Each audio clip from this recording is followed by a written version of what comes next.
Do you want me to do the intro or do you want to do the intro? You can do the intro. It's your fucking What's up, ladies and gentlemen of YouTube, Boogie988, coming at you live once again through the power of the internet. How does that work again? I'm live through the power of the internet. You're not... People are... No. I'm live right now. You're live. See, there's a This huge is the problem. internet. There's a huge problem with that because And we're this is using the recorded. power. It's pre-recorded. We're recording right now. I understand, but that's the shtick, All right, just Jesse. saying. That's Hey what- there, Jay's Zero Power Giants here. That makes sense. That's really plain. I am Mcjuggernuggets. If you guys don't know me on Boogie's channel right now, And we're hanging out this weekend, and I've seen all of his fans like, oh, Boogie, he's just using you for views. of course. Well, I'm now using him for views That's right all it now. is. That's it is. Like my name's gonna be in the title, and I'm gonna be in the thumbnail. Right. It's like putting PewDiePie in the title. Instant money. Are you gonna put mid-roll ads on this? So here's the okay.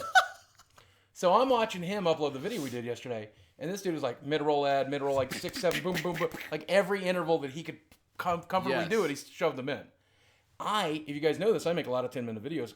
You never ramble. This is a rambling video. Right. It's just one cut, just me talking. So I thought, oh, Boogie definitely put some ads in there because he talks for so long. He's never. Today he convinced me for the first time to put a mid-roll ad. To use you into my guys for thing. more money, because that's all I know, guys. But no, he appreciate what he's been doing. He hasn't been putting any ads, but I told him, he definitely can. If you're gonna have a long video, got to make it worth the time, and they're just little pieces. So please forgive me if you come across a mid-roll ad in this one. It's my fault. making It's me my do it. fault. He's yelling at me. I'm sorry. But I thought today we would just talk a little bit about what we're doing here in Fayetteville. Why you Thank came you to once Arkansas. again. Why? Because you paid for my flights, dude. Right. Well, it's, Gave us a place to stay. here's the thing. We met at VidCon this year. Well, we met 2 years ago, first time. Yeah, but I was in character 2 Right. years ago. This last year we met. It was right at the end of the Psycho series. He was super intense. Like, it was terrifying. You terrified me that night. That's exactly, his eyes were like that. And I thought, is he in character? Is he crazy? I don't know. Maybe the Psycho series did some real damage to him. I think it did, just to be frank. Just to be frank. Parker's scared of me. Wait. I'm scared of him. Yeah, Parker's right over here in the corner. It's Parker's been begging to stay in a hotel. He's like, oh, I don't feel safe here. Oh, Parker. You are very intimidating. I just don't know you, dude. It's as simple as that. I mean. Well, I love you, Parker. You're welcome here too. Well, thank Okay. you. This is why it's rambling, I guess. There's Right. no There's rhyme or no reason form. to It's it. just whatever. So, but I did want to ask you some questions today. Oh shit! All right. So I don't know. So here's the thing. We met at VidCon Yeah. 2 years ago. Then we met again last year. I said, when you want to come to the house, come to the house. Last week we talked about it a little bit, and then dude just finally I give him a call. He gets Said on why a not? plane, Why not? and here we are. And we're doing this, obviously to collab a little bit. I love his videos. He loves mine. I want to be in his. I want him in mine. That's the thing YouTubers do. I never do them. That's normal because people aren't willing to play ball on my turf. Right. But I mean, I'll ramble, dude. That's totally fine. I'll talk about any kind of bullshit. What do you want to talk about? well, last night we bonded like this, man. It was We like did. crazy. We did. So I wanted to talk about some of the stuff that we talk about on this channel all the time. Ooh, Number one, I want to alright, talk about yeah. health stuff. Yeah, dude. Actually, those are some of my favorite videos of yours. When you talk Thank about you. the really deep, like mental health, your weight issues and things. It's like that's the stuff that people don't talk about on YouTube. Right. It's all the good stuff. Well, physically, you just went through surgery just this last year. How long ago was the surgery? I did. That was around 2.5 months now. And you suffered from that was the surgery to correct a bunch of broken stuff inside you. Like you had organs glued together. Yeah, Wasn't that it? that's what ended up being the result. But for 2 years, I had no idea what it was. Right. Doctors were telling me like, we don't know. I had 2 MRIs done. I had 2 ultrasounds done. A CAT scan, X-rays, showed nothing, and I ended up having to bite the bullet, get exploratory surgery just to figure out. And it turns out my colon was glued to my abdominal wall, glued to my testicular cord. Yeah. What the fuck is that? But they were able to just finally cut it out. But 2 Yeah. years, you went to the doctor with chronic pain, begging for help. Yeah. And they told you they couldn't find it. They didn't know what it was. They were afraid it was in your head. I think that you even said that at some point. the Yeah. physical stuff. Because they don't see it. If it's on the inside, it doesn't matter to them. It's like, well, I can't help you. How do you feel now? I feel a lot better. I can jog around. It's awesome to have it fixed because I neglected my health for a couple years while I was doing YouTube, when I was doing videos. And I know you understand the grind it takes, and sometimes it takes a toll on your health, and it's hard.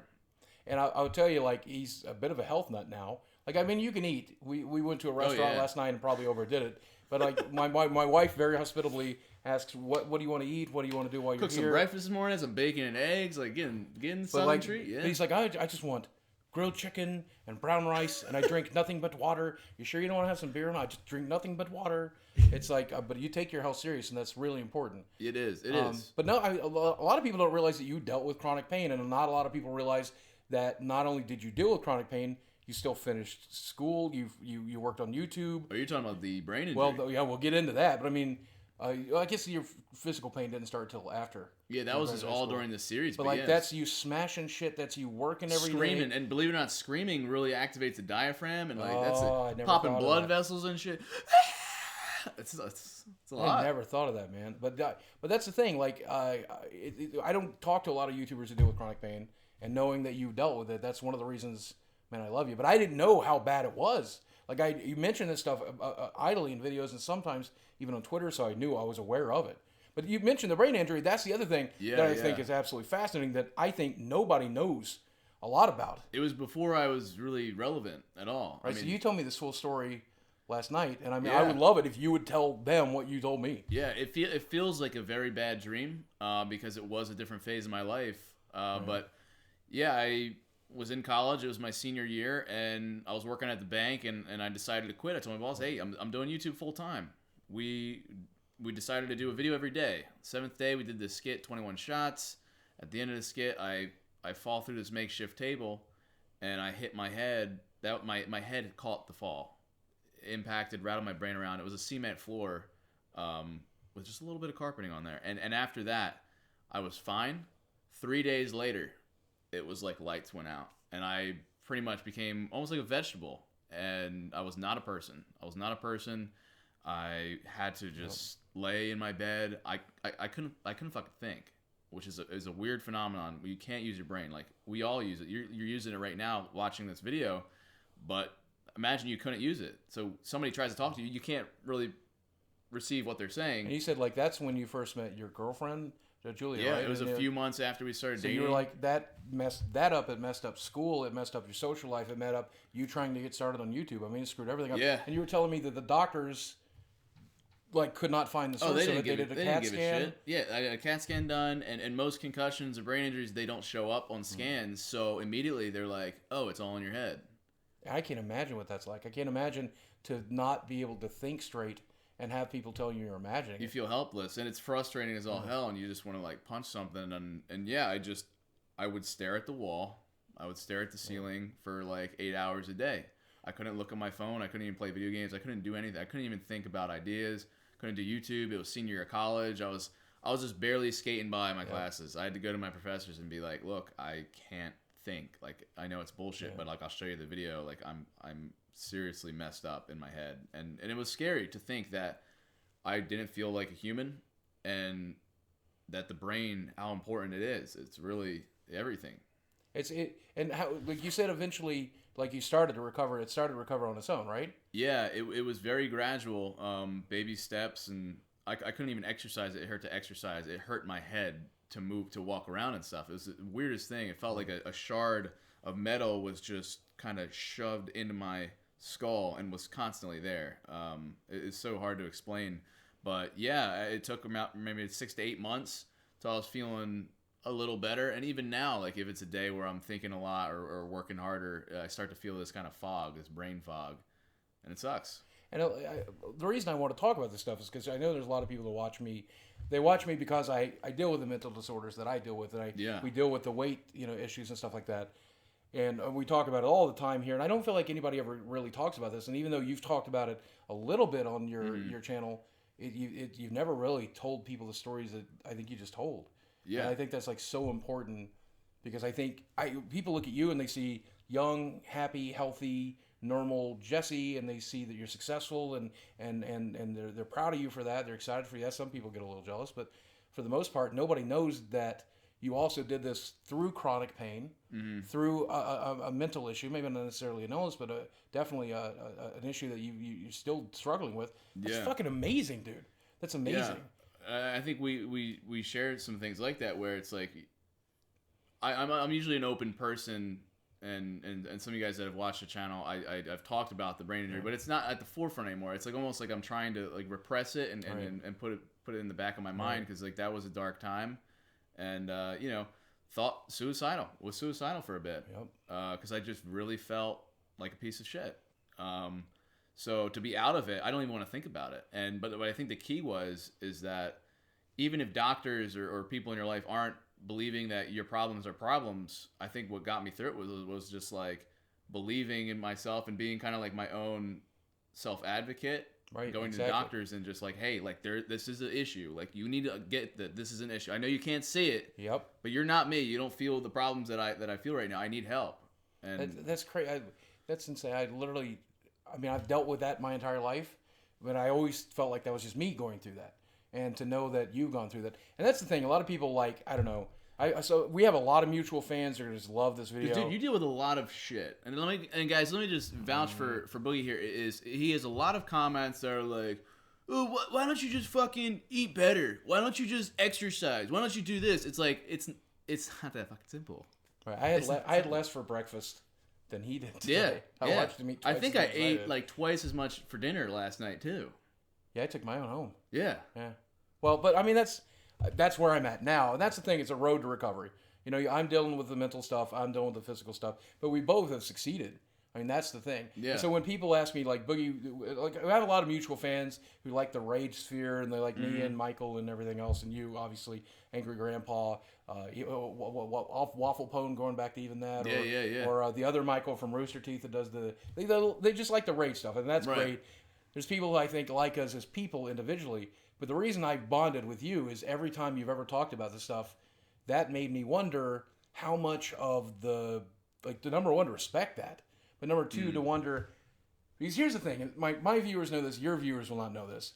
For me, Francis is very close to who I was growing up, dealing with the mental issues, Really? and dealing with the mental health and the anxiety and with the PTSD. Those Francis outbursts, they're the comical version, the fun version of the kind of outbursts that I might have experienced From a real place. from a very real place, especially as a teenager. Not so much as an adult, and certainly not so much now.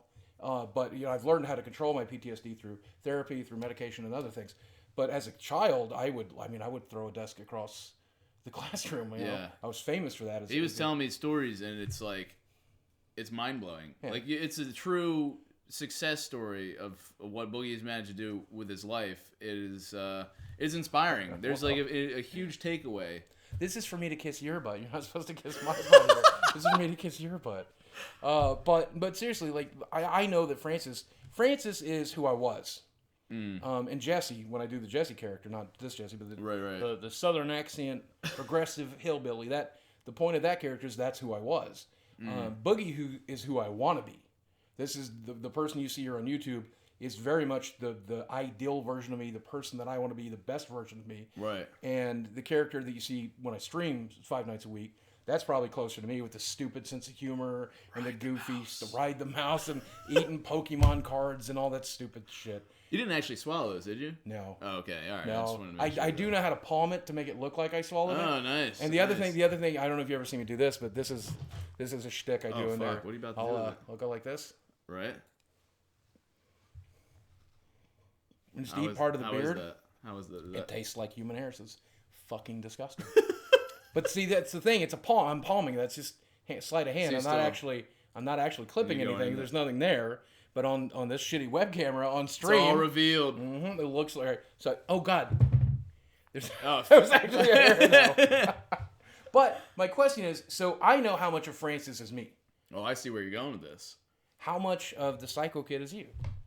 Ooh, that's a good. Like, is that just a cathartic thing for you? Or is that how you express, like, the fucking frustration with the mental shit, with the physical health shit? Or is it, I mean, are you a little bit crazy? I think everybody is a little bit in their own way. Yeah. Mine, it is a release for sure. I'm not an angry person. I'm very calm. I'm very chill. Like, if for those of you guys that meet me, I'm super just laid back. He really is, by the way. I thought he was going to be like a jerk. I was afraid that you might be a bit of a jerk, but no, he's the sweetest fucking kid. And then for playing the characters, it's very much a release of all that inner demons and shit, all that frustration. It gets to come out, and in my mind, it's a healthy way. It's like hiding. You could call it hiding behind the character, but it's almost just like living in somebody else's shoes, getting to express yourself so that real you doesn't have to deal with that fucking burden or the lash or the consequences. Right. And I feel like we're kind of yin and yang because of that. Mm-hmm. I think that because my background and my history is very Francis Esch, and now I'm trying to not be that person, and I've succeeded. I think very much that you are a pretty normal, healthy, happy kid who's taken all of this stuff in stride, and then that's a character that you've invented to release some of that, some of the frustration that you can't express as because there's some real basis behind it. Yeah, I wanted to be a pro gamer. I wanted to be. Yeah, a YouTuber. This is amazing. I don't know if you guys do your Juggies know this story? I know my fans don't, but you were pro Left 4 Dead. Yeah, we were the top team in the world on Left 4 Dead, the first one. The problem was my 3 best friends were kicking ass, and it was the most fun ever. But the problem, it didn't get picked up by like MLG circuit. Which is a shame because that was such a good series. Oh, so fun. Gabe, if you're watching, and we know you're not, please release Left 4 Dead 3. Yeah. So you can go right into Left 4 Dead 4. We know it's coming. We've seen the leaked rumors and stuff. Right. But they're never going to make it. They never fucking deliver. It's like, dude, they're holding on to every sequel, and it's going to come. But that's the thing. And this is what you're telling me last night. Psycho series, a lot of it does reflect your own frustration. And people, I don't think people realize that. But you were trying to go pro gamer. Your dad was riding you a little bit. Yeah. You know, like I'm not psycho dad level, but definitely, you got to get a job. You're paying for your school. You got to get this shit figured out. And I think and that's the beauty of it. Is everybody can relate to that. Right. Every kid. I know a lot of kids on YouTube. They want to be a YouTuber, right. Which is weird for us because we started when that wasn't a thing. Right. And then for any fan of a video game, you want to be involved in gaming somehow. Of course. Like, why not? Like, that just sounds like a really awesome life. And I will tell you, and this is a parallel that I think about a lot. Your dad, who obviously bent over backwards to make YouTube happen for you. And obviously, sir, if you ever see this, thank you for doing this for this kid. I mean, holy crap. The perfect example of what a father's supposed to do. But at the same time, he was cautious about it. And he's cautious about you, too. I know. You saw him in the video. He's like, I don't want him to go. He's going to come home safe, I promise. He'll have at least 9 of his fingers and toes when he gets there. Did you book that flight yet?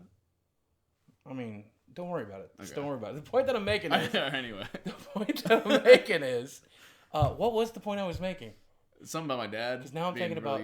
Yeah, your dad was cautious about it. He's like, I want YouTube for happening to you, but is it realistic? Is it a thing that'll happen? Is it realistic? I will tell you, my best friend in the world... My roommate, who you exchanged one word with last night before on his way to work. He said, hey. But when I was looking for a job and also making YouTube videos, and I couldn't find a job, and I put out 200 resumes, and I just could not find work because people get one look at me and they would walk away. They don't want to put me on their healthcare plan. Right. He's like, "Are you still working on the YouTube thing?" And one day I'm like, "Yeah, I don't think I'm going to apply for jobs anymore. I think I'm going to focus exclusively on YouTube for a while."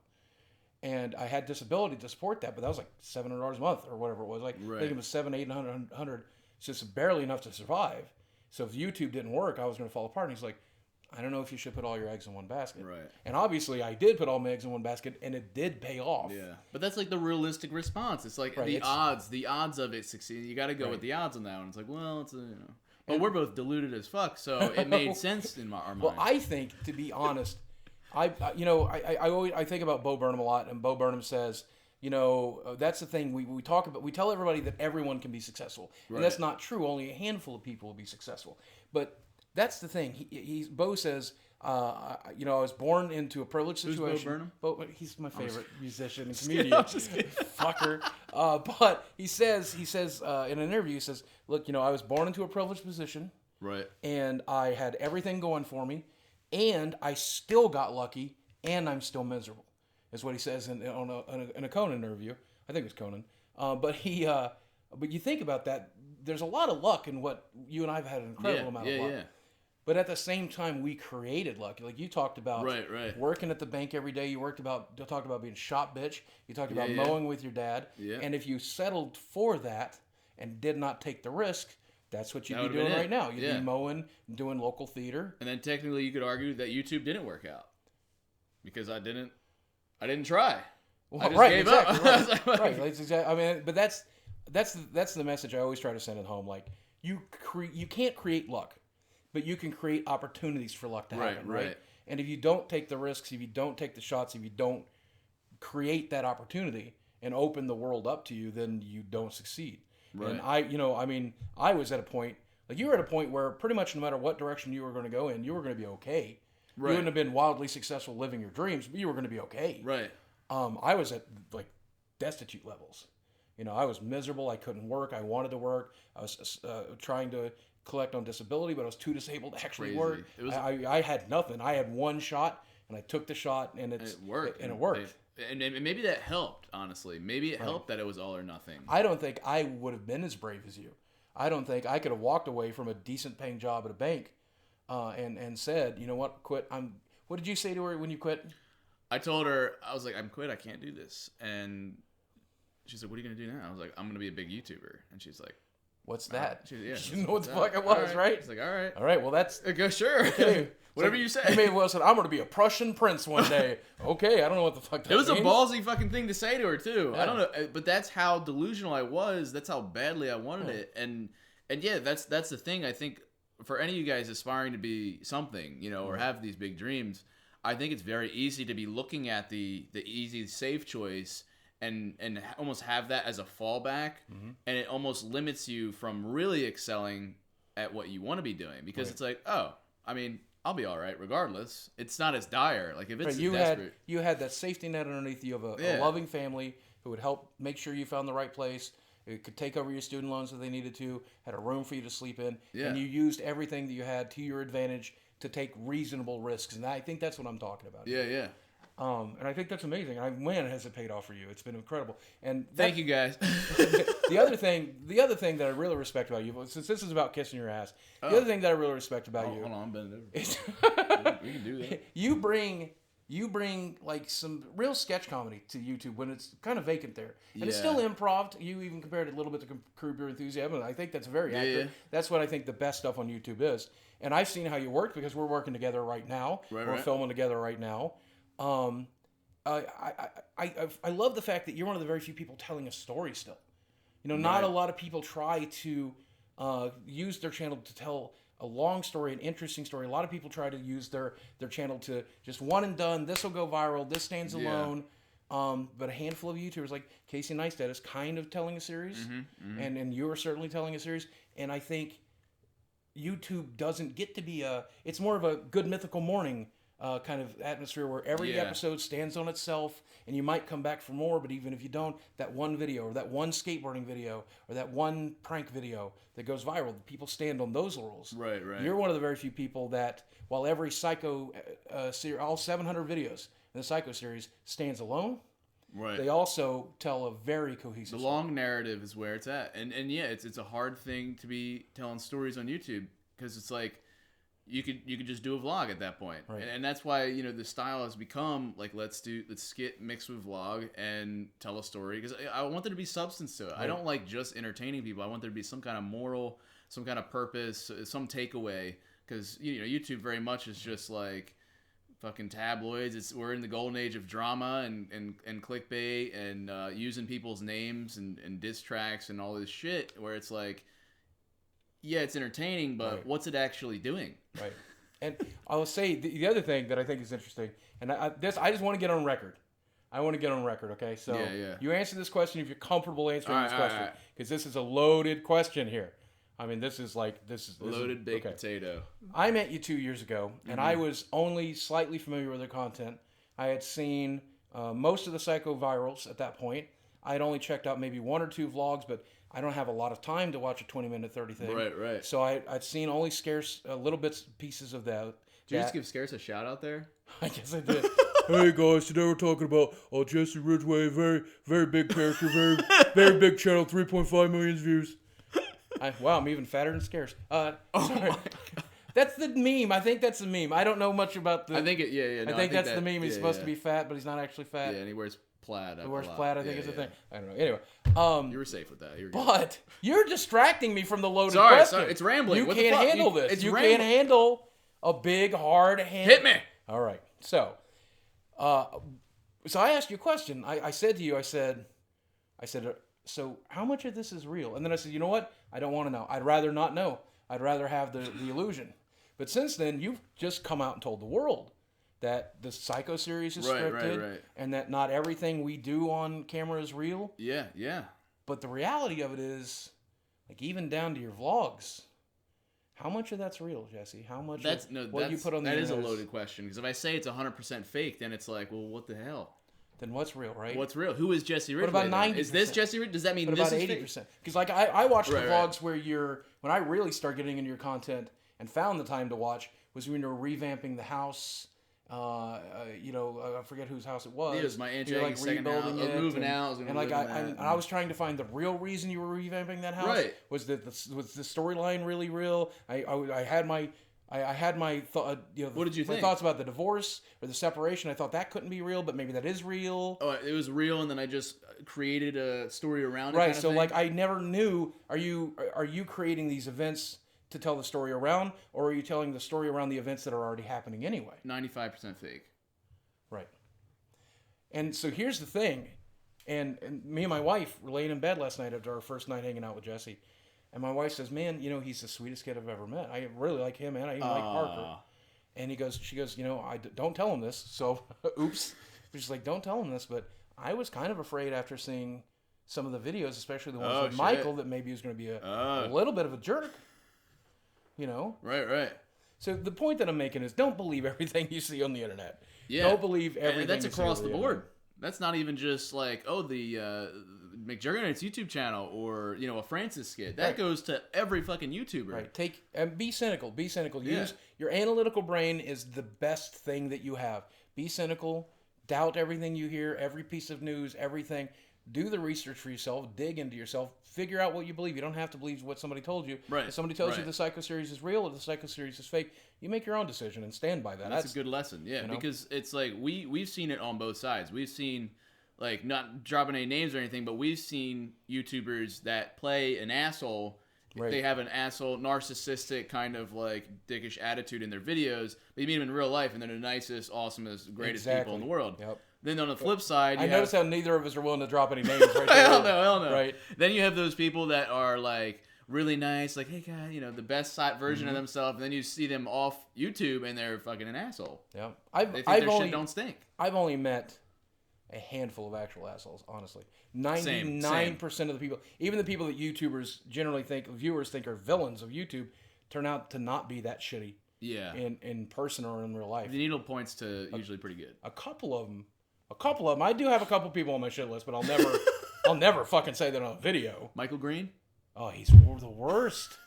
I can't believe him. Like, exploiting his grandfather that way. Oh, that's 100% real. No, it is real, though. It is. Yeah. Like, Grandpa, you'd be shocked, dude. You'd be fucking shocked. I will, Michael, please get mad at me if you want to. That's fine. But I will tell you, I once asked Michael 4 years ago, right after the pecan pinwheel video, and people don't know that pecan pinwheel video directly inspired the Mountain Dew rage. Like, there's even lines that parallel what Grandpa said in there.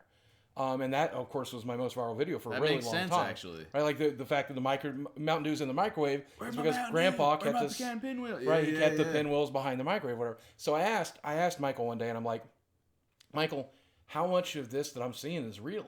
Because I'm looking for that, because that's how I grew up. Like, Grandpa would be one of the nicest people in my family, and Psycho Kid would be the sane version of me, growing up. And so I asked him, I said, how much of that is real? And he goes, well, here's the thing. Dad's always been an asshole. Yeah. But when the camera's on, he hams it up a little bit. But that's his fucking life, man. Yeah. And that's, nothing but love and respect for that. But that's the reason I feel so close to Michael, is because that was my life too. And that's why I feel so close to you. I respect what you do with YouTube. I respect what you do with everything else. I've loved the opportunity to be on your channel and to say hi to the Juggies, but more importantly, entertain people on that level, because, you get, so many more people will enjoy these videos we create together. What are your fans? I don't have a name for them. Again, I've never... Live through the power of the internet, and you don't have... Ladies and gentlemen of YouTube. So they're ladies and gentlemen of YouTube, right? Because that's how I view everybody. Everybody's a nice lady or a nice gentleman. All right, I like that. Right? There was once at one point somebody recognized Boogie, Knights, Boogie Knights. Oh, okay, yeah. That was a WoW. And that's my WoW guild. Yeah. And if we ever create a guild in a game, that's what we call them, is the Boogie Knights. I guess that would be my gamers, the people who play stuff with me. But everybody else is just, they're the love. This is a thing that nobody ever thinks about. We talked about this last night, but I've been giving them all kinds of trippy shit that exists in my brain. And I'm like, when you think about it, I will go to a concert or I'll watch one of my favorite comedians and they'll sell out the house and the house will be 1,000 people. And that's a big deal for Kevin Hart when he came here to the Amp and he sold 1,500 tickets, 1,500 people. That's a lot. But you and I, when we make a video, 1,500 views is what we get in the first 60 seconds. 15,000 is what we get in the first 5 minutes. It is pretty crazy. And 1.5 million is your average range for a lot of videos. Right? Well, I mean, but seriously. Back in the day, during the series. Right, but 1.5 million people. And that's not a number. That's a person. Yeah. Every person, every view, every one of those is a person just as valid and just as important and just as real with just as many experiences and opinions and feelings and emotions and a life. It's all just valid. as rich and important as you and I. It is. And that's what's fascinating about all this. So it's difficult for me I feel personally, if I were to label them as something, that to me would help. I would lose the identity of that each individual person. Right. And when I get that fan mail, when I get that email, when I read that comment, that's from a person. That's not from my fan base. That's not from them as a group. That's from a person. Yeah. And I try to remember that all the time. And that's, tonight, me and you are hanging out. If you see this video the day it goes up, we're going up to Arcadia Retrocade in Fayetteville. We're going to do a meet and greet. If you want to come play some video games, you want to do some selfies. Because it's not even like you have to pay to use arcade games. You pay it's like $5 to get in the door. And then you play unlimited. All night for free. Yep. I love that place. You haven't even seen it yet. You don't even know what you're in store for. I'll show you one of my birthday videos after this. Okay. And you'll get an idea of how many games. I think he has currently... He's just set up the second room, but it's not open yet. But he's got 60 pinball machines refurbished in there. He's got 130 total arcade cabinets that he owns. I think only 80 are on the floor right now. That's crazy. Yeah, I think, but that's a year ago, the statistics. I'm sure he's added more to the catalog. Oh, there goes the dog. See, I love that dog. Guys, you don't understand. The dog's awesome. All right, we should wrap that up then, and I'll go see why the dog is losing its mind. I wanted to say for a second, like you were saying with the numbers thing, it's like you talk about the most personal thing, the most personal life issues. That'd be like you going on stage and just letting it all out to the audience. And there's nothing quite like that. And and it's like, okay, congratulations. He talks about his problems, but in a world where everybody hides their problems, that's one thing I do. I play these characters and stuff and express myself, but it's been a while since I do a video where I'm talking real genuine about shit. But then again, I don't really have much shit to talk about. But for something like you and your whole story, when you have these videos where you talk about your life, there's so many other people going through shit like you, and just how much of an impact that has on them. Well, thank you for that. It's unreal. But that's what I don't think you realize. That what draws me to your work is all that shit that I went through, all that drama, all that messed up stuff.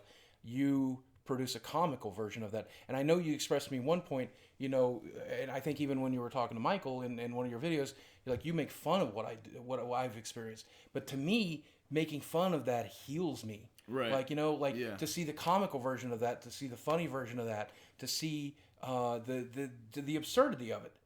That helps me sleep at night. And that's why I was always drawn to every raging YouTuber. That's why I'll always be drawn to it and specifically you, because you do it so well. It's so believable. When I saw the very first time I saw one of your videos is when your dad lawnmowers everything. Right. And you're on the ground letting that out, just letting that whimper out. That whimper, man, that sounded like just the futility of your existence escaping from your face. That to me, that was called My Video Games Actually Got Shredded. Oh, that did. It's right. It's like, no, it was like that. And that was at a time where I wasn't making really any money on YouTube. So that was an investment. I was like, that was my gaming collection that I prided myself on. I was like, please. I can't believe that. We should. Okay, so let's wrap it up, guys. Yeah. This is. If I didn't introduce him originally, you should probably know him now. This is Mcjuggernuggets. This is the man. He's literally one of the top YouTubers. Certainly has twice the audience I have. Twice the. Everybody's saying, "Oh, he's using Boogie for views." You're the one bringing me the audience right now, so fuck that. Even exchange. Oh, but I love you, man. That's the thing. Can we do this? Yeah. Yeah, that's it. You already got 2 yesterday, man. No. Oh, that was good. On. Please, if you want to see lots of more of us, you want to see us interacting in our home, remember that not everything you see on the internet is necessarily. Guys, check out the channel. Check out Mcjuggernuggets because you get to see him in this beautifully framed image. I captured everything. I have the vlogs to prove. I mean, maybe I am a little crazy, Jesse. Well, you said Francis come from a real place. I don't know if I what you're believe talking that, about. but Maybe Francis is the real guy and Boogie's the character. You don't know. if Francis You is don't the real fucking guy, know. I'm Is that right, concerned. Parker? Is that right, Parker? There you go. And you're gonna go Nice. stay in that hotel now, Parker? Okay. What a little bitch. I miss corn. Guys, thanks for watching. We love you very much. And let's change the final line. What do we say? Keep it rigid. Keep it rigid. See you guys.